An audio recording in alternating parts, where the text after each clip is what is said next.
Hello guys, good afternoon at magandang buhay sa inyong lahat. Another video na naman po para po sa inyo. Pero sa buong video po, magbibisaya pa ako kasi bisdak. Bisdak po ako kaya magbisaya ako para lang maiba ba. So karon na ako sa among ano bang tawag niyan? Na ako sa among mo ni among background ako mo ni among gawa sa among balay. Ito yung mo ni among balay sa Pilipinas. Nasa kanang hawan mo na mong halayan among balay kanang naadring gubak ng karaan muna among balay na karaan.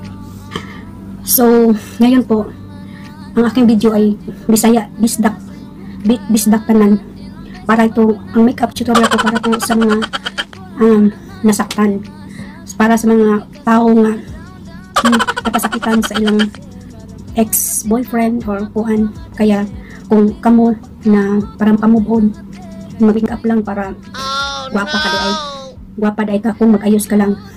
Kaya ganun lang yun. Muna itong hisgutan karon. Habang nag-istorya ta mag-makeup. Ang akong Maxipil na moisturizer na ang bango-bango. Humot tayo siya.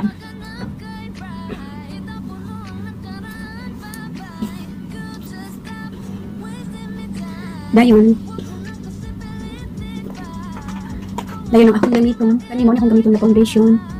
Mary Kay daw ang pangalan. Narinig ko to parang mahal to siya eh. Ay, Mary Kay ang akong gamiton. Hinatag lang ni sa una pang panahon. Nakita na ko, na akong sulayan na pagkaroon. Nasulayan na ako ni sa una ko lang gimix sa akong Huda Beauty. Yung karon akong gamiton. Tanaw na to. Kay lahi siya color. Nani siya color. Sa personal lahi brown kaya sing brown. Daghanan ako foundation para kuan.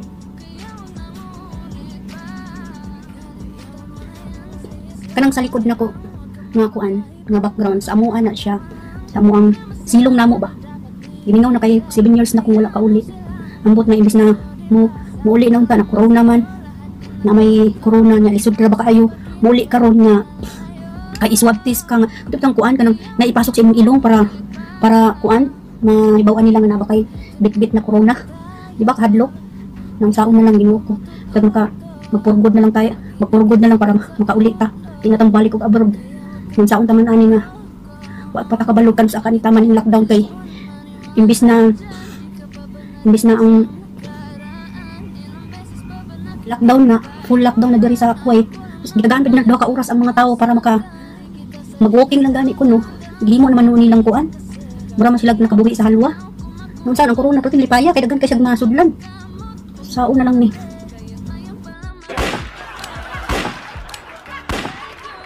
Diba kahadlok? Kahadlok to ko kay ang akong apa. Ako na ra ko diri sa balay. Ang mga kauban sa balay no. Exercise daw sila 2 ka oras. Jesus, magpuyog mo matulog. Matulog mo. Sige mo ko. Kanang ikwan-puan niya. Ila bang giyon ako nga dili bitaw murag adi lang, murag normal lang sa ilaha nga. Kuan dilis na mahadlok. Nga ako mangani hadlok. Sus, kinuko kinabuhi ka tao. Once kuanan ka masudlan ka sa virus man saon na lang. Saon na lang gyud ang kuan. Wala na bagi pili madato og nga pobre ka. Ang diri sa Kuwait ang kasagarang na kuanan na infected mga Indiano o Kuwaitis, Bangladesh, Egyptian. Ewan ko magkailan na kaya ay wala ko kabalo kung pila ng Pilipino 100 something ata tapos may namatay na rin Pilipino. Ay naku, Diyos ko Lord, kailan kaya ito matapos para sa ayun na daghan na kayo kung nabutang sa akong kuan sila yaw-yaw bayad. Yung ani man gyud kinabuhi sa tao magampo lang kita permanente para makauli pa ta sa akong pamilya. Kanang akong background giningon na kay kuan sa una na pa ko dira kaning hawan na kanay balay sa una karon wala na may kuba na siguro. Wala na kuan ni ba. Wala na siya tukurig lain. Kaya karon magkuan na pud ta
pagkahuman,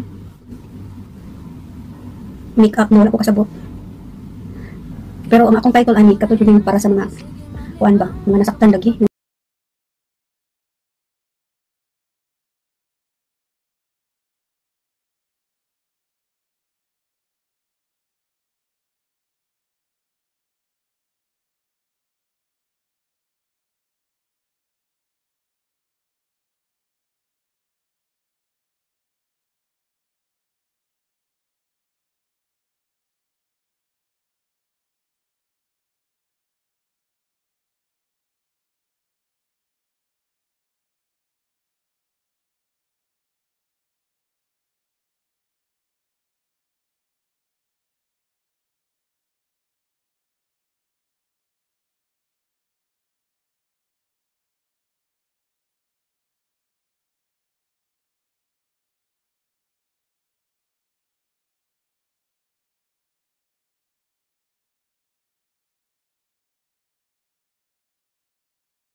Mayong adlaw sa inyong tanan. Ayo-ayo mo dira lalo na nga ga-lockdown pa karon. Ampo lang permente o dili maglaag-laag. Na 2 hours na gihatag nga mag walk in daw. Pero ay na lang uno, pwede na lang sa balay kay basig kuan pa si corona, singan ana, pagka imbis na maglikay-likay ka sa corona, na maimo na nung magkasalubong na hinuon mo ni. Sa una lang kung makasulod na ba na sa atong lawas na lisod na kaayo, kung mahina mo lisod na kaayo, labi na matiguang na ta lisod na kaayo kung sulod ang virus sa atong lawas, amping mo kanunay ug dili magampo permente. Mora na akong ikuan. Salamat po.